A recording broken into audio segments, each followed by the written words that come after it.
You're watching Public Affairs. Berkowitz is my name, and politics is our game. And you will be seeing lots of politics and public policy this evening because we take you to the City Council Workforce Committee meeting on December 1. That was the day that preceded the City Council's vote on the Chicago minimum wage. And you know, they say there are two things you never want to see. You never want to see sausage being made. You don't want to see legislation being made. In a sense, that's what you're seeing here, although you do want to see this, because you'll get a glimpse of what happens in the City Council. The most disturbing thing is, and you can't tell because you've only seen clips of this meeting on December 1st. You haven't seen the actual vote on December 2nd, but you'll get a sense there's really not as much diversity of intellectual thought as there should be in the City Council. You know, the folks give it away when they say they're basically all in favor of a higher minimum wage. Well, sure, it's nice to have people get higher wages, but it would be nice if somebody in the City Council, there are 50 City Council members, knew something about the laws of supply and demand. You can't repeal those laws. The law of demand makes clear that, when you raise the price of something, people are going to buy less. When you raise the price of labor, they're going to buy less. When you raise the price above the market wage, you're going to cause unemployment. That's what's happening here.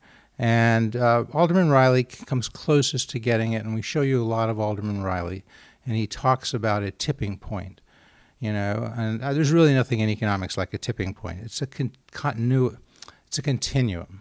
But he says, we all want to raise the minimum wage. We want people to get a higher wage, but he's concerned, and he's onto something here.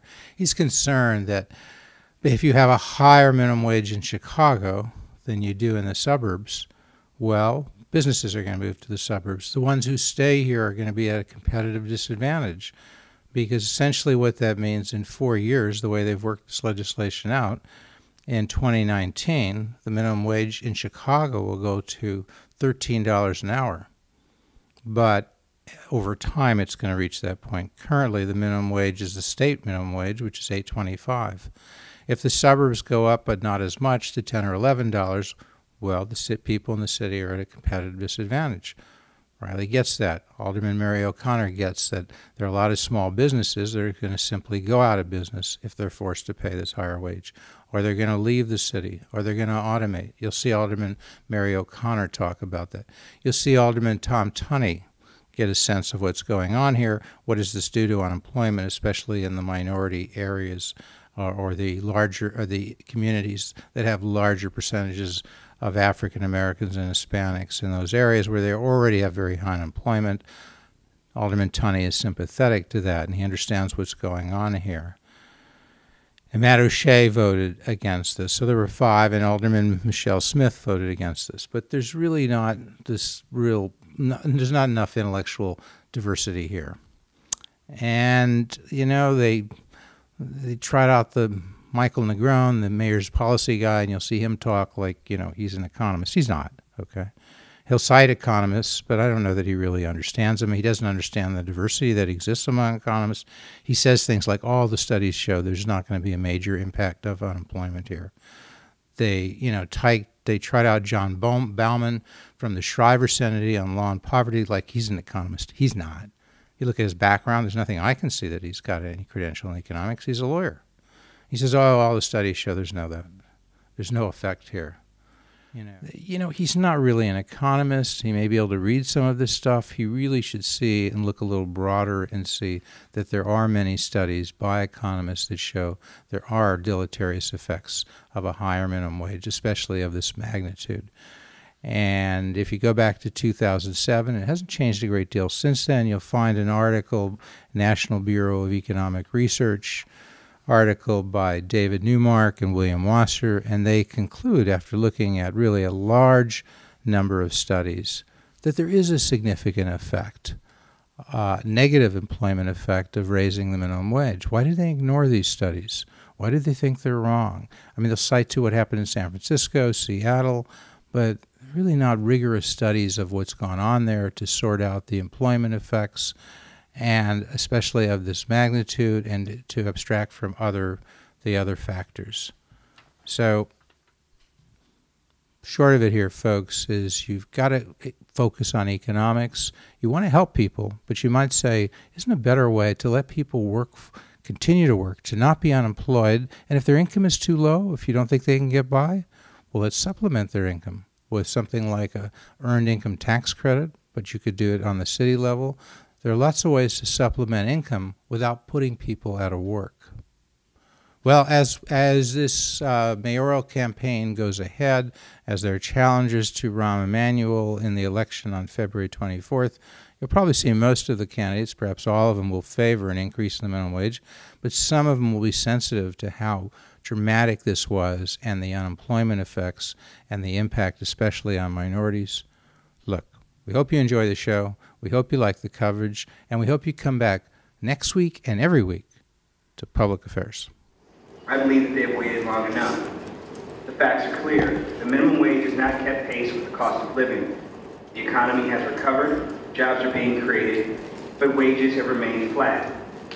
In our hearings this summer, we heard from hundreds of people who work multiple jobs to try to make ends meet and cannot. Mr. Chairman, these people are playing by the rules. They work hard every day and are stuck in poverty.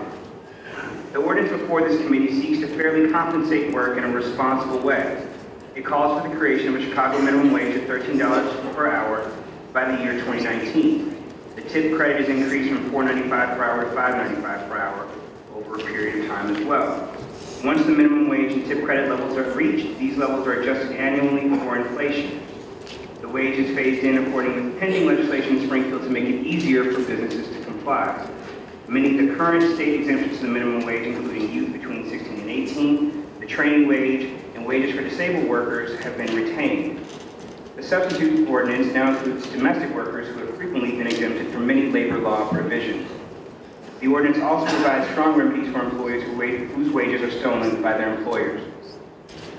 Finally, I would like to thank Mayor Emanuel for his leadership on this critical issue and the work of Michael Negron and the policy staff on crafting the materials for the working group and this committee. I also would like to extend my thanks to the participants on the minimum wage working group for their commitment to this issue. Thank you, Mr. Chairman.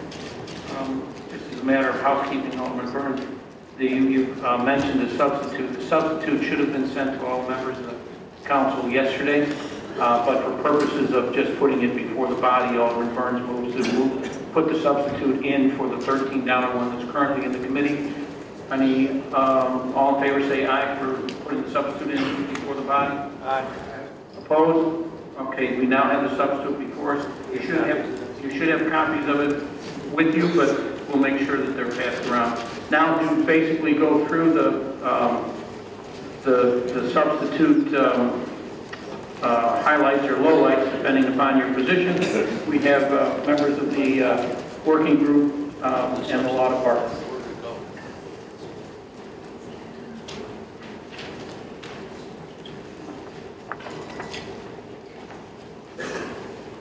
Thank you, Mr. Chairman and members of the committee. My name is Chris Norborg. I'm from the Law Department, and I'm going to describe what the substitute does.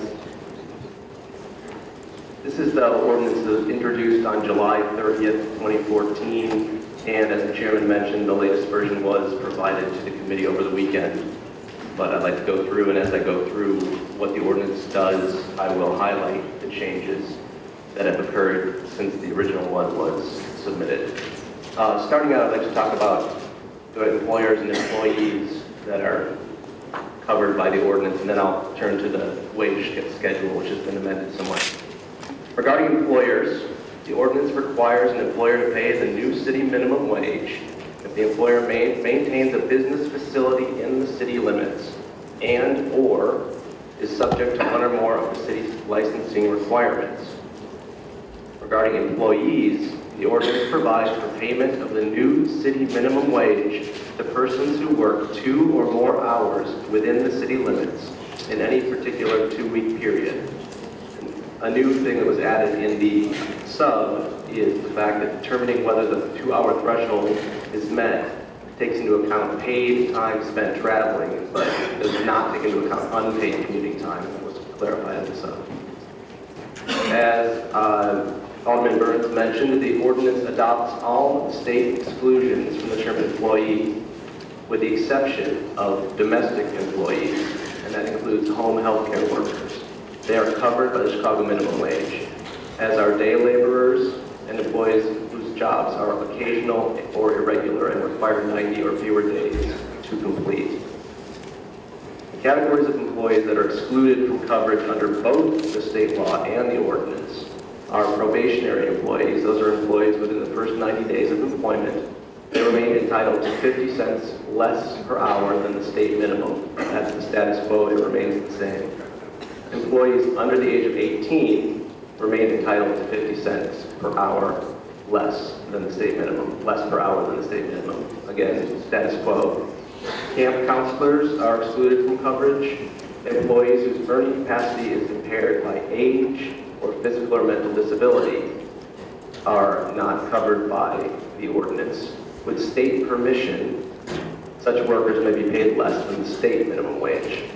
Employees who qualify as learners, that means those who are participating in a training program that involves either formal instruction or on-the-job training during a period when the learners are trusted with limited responsibility, are not subject to either the state or the city minimum wage, with a caveat that they need to get state permission to pay a reduced amount. Can you tell the chair and the members of the committee what statute you're relying on to tell us that we have the authority to adopt this ordinance and enforce it? There's not a statute. It would be pursuant to this body's home rule authority. Could someone answer to me why it is we're rushing this through a 48-hour process?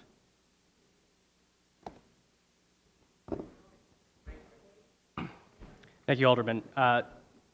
This is Michael Negron, Mayor's Office, Chief of Policy, just for the record. The ordinance before you, prior to the substitute, was introduced over the summer. There was a working group report that accompanied it that laid out the thinking behind it, the analysis behind it, and it went through a public process of 5 public meetings, an online inbox. Hundreds of people either attended the meetings or commented online. So the proposal in substantial form has been out in the public for months. The substitute today amends a couple of principal provisions, primarily the phase-in schedule, how cost of living is capped, and a couple of other elements related to scope and enforcement.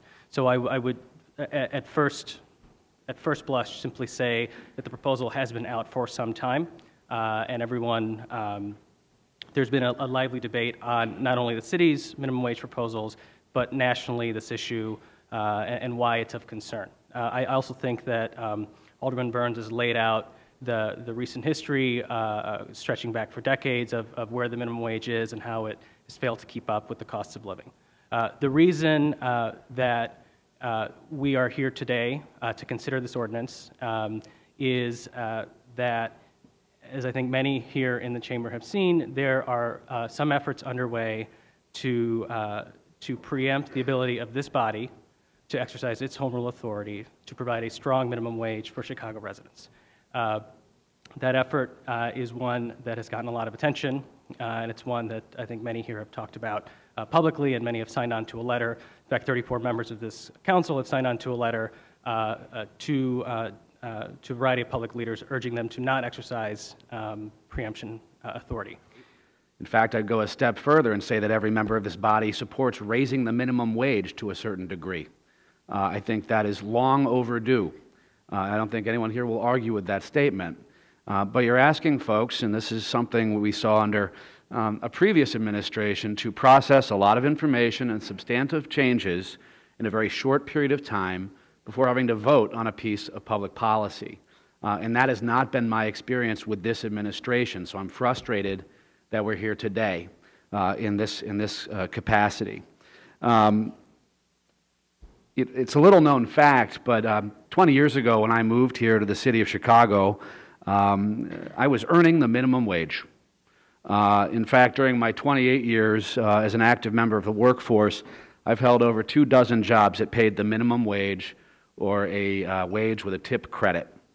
I used to cook for a living, not like a celebrity chef, but the way most who cook for a living work, in a high-stress, demanding, and physically exhausting job that certainly does not pay enough to make ends meet. And unlike me at the time, many folks who are working in the hospitality industry today are struggling to raise families and meet their financial obligations. The last service industry job that I held, immediately before moving here to Chicago, was a very demanding job working the line as a cook in an incredibly busy and successful restaurant in Colorado. My coworkers came from all walks of life, some working on seasonal work visas, others as graduate students, and many more with real family obligations, children to raise and mortgages to pay. The work was hard, and the pay fell well short in paying monthly obligations. And while we loved working together, nearly every one of us had no choice to work a second and/or third job to pay for basic obligations. For me, that extra side job was landscaping, planting trees, digging ditches, moving soil, rolling boulders. That work didn't pay much more than minimum wage at the time either, and it was difficult and more physically taxing. I'd go from my day job moving trees and earth to my evening job cooking literally hundreds of meals in a hot, crowded kitchen each night, filled with other exhausted workers who had their own demanding day jobs. Between my two shifts, I could afford to share the rent with 4 others in a duplex apartment. My shift meal, my daily meal, was my primary source of calories, which explains why I weighed 20 pounds less then than I do now. The quality of life where I lived, 20? and certainly my youthful, at least 20, and certainly my youthful, no strings attached, carefree lifestyle that came with, do you need a glass of water, Madam Chairman? Very good. You're welcome. My carefree single lifestyle made this kind of work tolerable for me in the short term.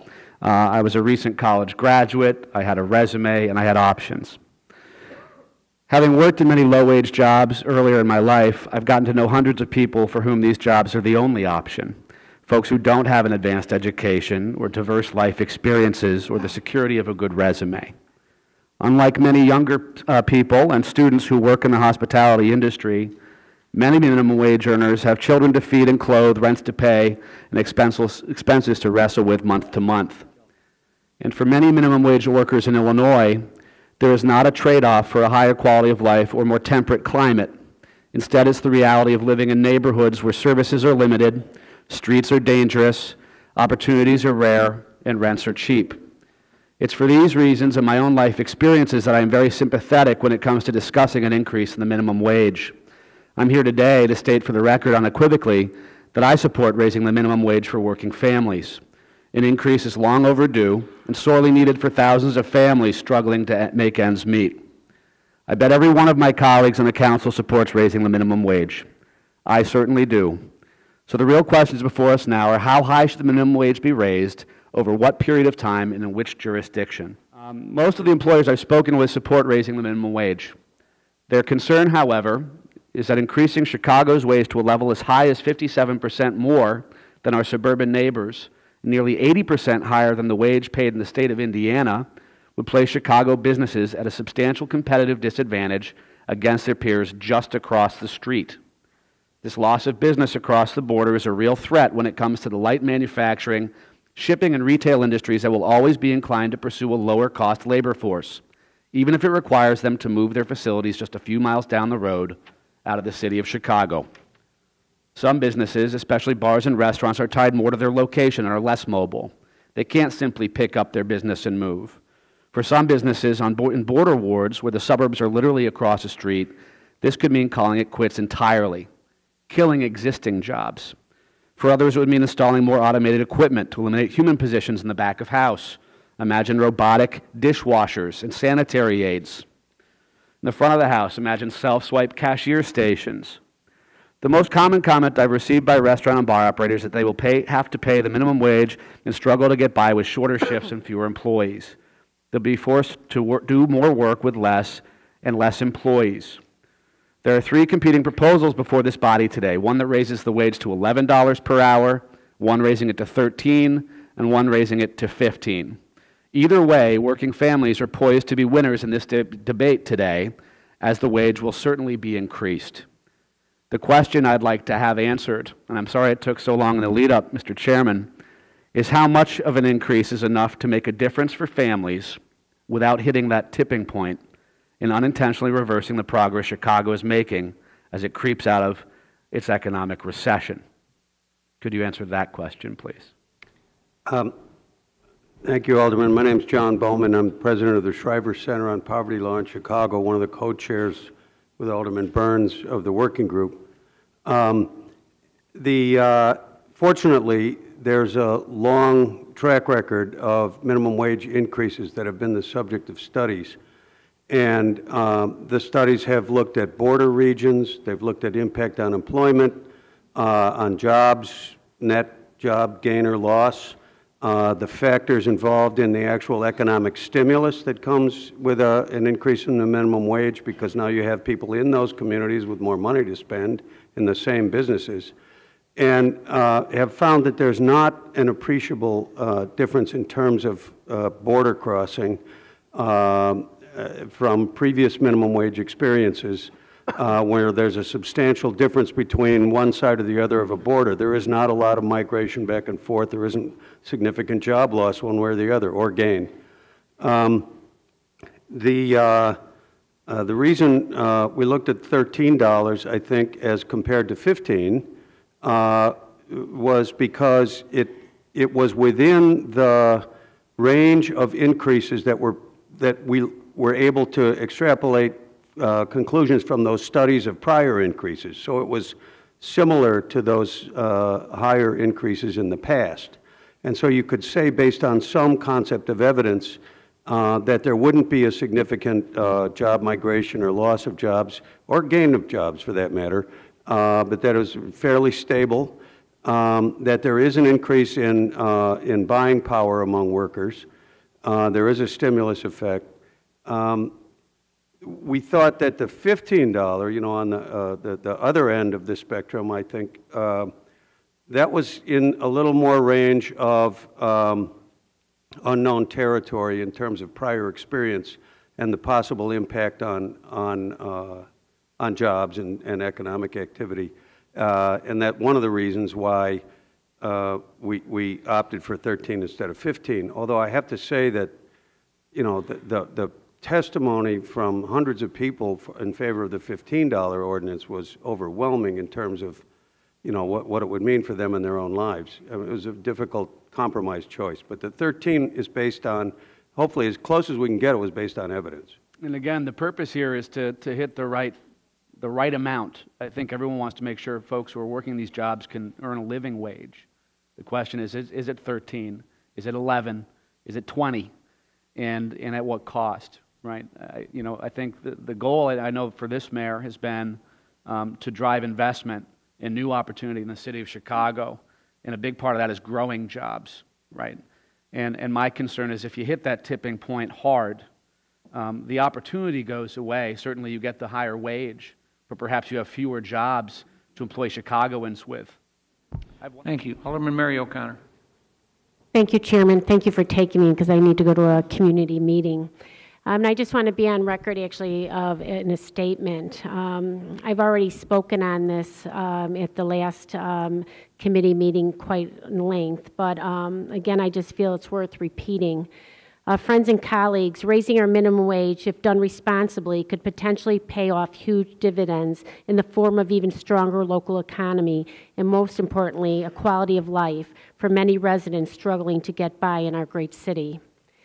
It is not a solution to all of our problems, but it can and will help so many of our friends and neighbors who have suffered in recent years as a result of stagnant wages. But just with any opportunity, there is a potential to do more harm than good. The vast majority of people in this state want to see an increase in the minimum wage, and I do too. In this past election, they, along with our outgoing governor and so many public officials, came to the determination that $10 an hour was a rate that could help get us where we need to be. And while I respect and admire my colleagues who have come to the determination that $13 and $15 an hour is what is needed, I do not think they have looked into this issue from all sides. I urge you to go out there and talk to small businesses owners. Ask them what a $13 or $15 an hour will do to their bottom line. Ask them what decisions they will have to make to keep them afloat. These are individuals who have spent their life savings on their own little piece of the American dream. They have everything invested in their businesses. And while they wish their profit margins were strong enough to support that rate, The fact is, they do not. We are talking about coffee shops, hardware stores, little boutiques, and gift shops, family-owned businesses that are petrified about what the City Council may do. We all want to live and work in a world where profits are sky high and our local economy is booming, or a world where effectively doubling the minimum wage could be possible. But unfortunately, we do not live in that world, not yet. If we do this wrong, we are going to hurt the consumers in the form of higher prices. We are going to see job seekers hurt because fewer and fewer jobs will be available. And we are going to see our commercial districts hurt because we will see more and more vacant storefronts. That is bad for our neighborhood, bad for our constituents, and bad for our city. Having a higher minimum wage than our neighbors will place our city at a competitive disadvantage. Like consumers, businesses will go where costs are lower. We need a uniform minimum wage in this state so that we can all play by the same rules. Thank you, Mr. Chairman. Thank you. So with non-for-profits, that came up too with the non-for-profits.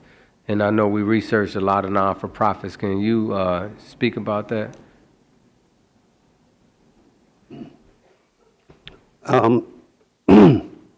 But as I mentioned earlier, nonprofits have a remedy for this within the, the budgets, the state budget that pay for the services they provide.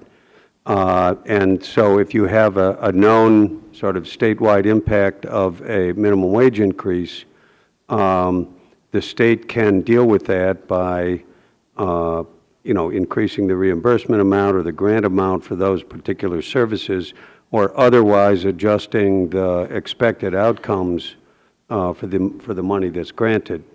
So there's, there are ways for the state to respond to the minimum wage increase and other funders of social services to respond to the minimum wage increase by increasing the support for that, that pays for that service. Okay, but and also most of the nonprofit, and this is a very difficult spot for them, of course, because most of them have a mission that is, supports the movement of the people they serve out of poverty. So it's a rock and a hard place for them, because it does create a financial question mark for them. I think the funders of social services are the ones who should recognize that if there's a minimum wage increase, then they need to increase the reimbursement. Right. How do you expect the increase in minimum wage, which originally looks like it will go up almost 25%, how does that help unemployment in minority communities or entry-level employment? How is that going? Tell me how that doesn't impact just the unemployment rate in certain parts of the city, or in general, youth unemployment, minority unemployment, which is more than double digits. So tell me how that works, the economist here. If I can address that question, then I'll ultimately invite others. Once again, I would say that there's a long history of minimum wage increases going back several decades, and there have been many, many studies on the impact of the minimum wage, and those studies have included reviews of the impact on jobs and down to the level of impact on youth and other demographic groups, and none of those studies have found a significant, and when I say significant, I mean more than a percentage point or two, impact on either jobs in these communities or the unemployment rate in these communities. Right.